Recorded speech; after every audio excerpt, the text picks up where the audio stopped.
రైతు డిక్లరేషన్లో 0.5% కూడా ఇంప్లిమెంట్ చేయలేవాళ్ళు. ఆ భయంతోనే వెళ్ళిపోయినటువంటి పరిస్థితి. ఇవాళ భయం ఎందుకు? ట్విట్టర్లో ఎవరైనా ఒక కమెంట్ పెడితే భయం ముఖ్యమంత్రి గారికి, తెల్లారికల్లా అరెస్ట్ వస్తుంది ఇంటికి. ఫేస్బుక్లో ఎవరైనా ఒక వీడియో పెడితే భయం ముఖ్యమంత్రి గారికి, తెల్లారికల్లా పోలీసు వాళ్ళు వస్తారు.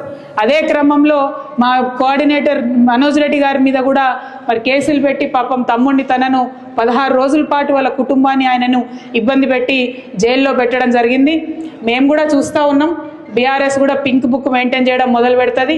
ఇబ్బంది పడద్దు, ఇంతకింత తిరిగి చెల్లిస్తామని కూడా మీకు తెలియజేస్తూ ఉన్నాం. మీ రాహుల్ గాంధీ ఏమో పాకెట్లో రాజ్యాంగం పట్టుకొని తిరుగుతాడు, ఇక్కడ రేవంత్ రెడ్డి గారేమో రాజ్యాంగాన్ని కాలరాసి అక్రమ కేసులు పెట్టుకుంటూ తిరుగుతాడు. చూస్తూ ఉన్నాం. డెఫినెట్గా లెక్కలు మేము కూడా పెట్టుకుంటాం. మాకు జయశంకర్ సార్ నేర్పించిండు లెక్కలు ఎట్లా రాయాలనో, ఎట్లా ఉద్యమాలు చేయాలనో. ఇప్పుడు మా మీద అక్రమ కేసులు పెడుతున్నారు. మా కార్యకర్తలను కాపాడుకుంటూనే మీ లెక్కలు కూడా తీసి ఇంతకింత మేము అధికారంలోకి వచ్చినాక తప్పకుండా తిరిగి చెల్లిస్తామని ఈ ప్రభుత్వానికి హెచ్చరిక చేస్తూ మరి కార్యకర్తలందరి పక్షాన బీఆర్ఎస్ పార్టీ నిలబడి ఉంటుందని చెప్పి మీకు మరొక మారు భరోసా ఇస్తూ థ్యాంక్ యూ.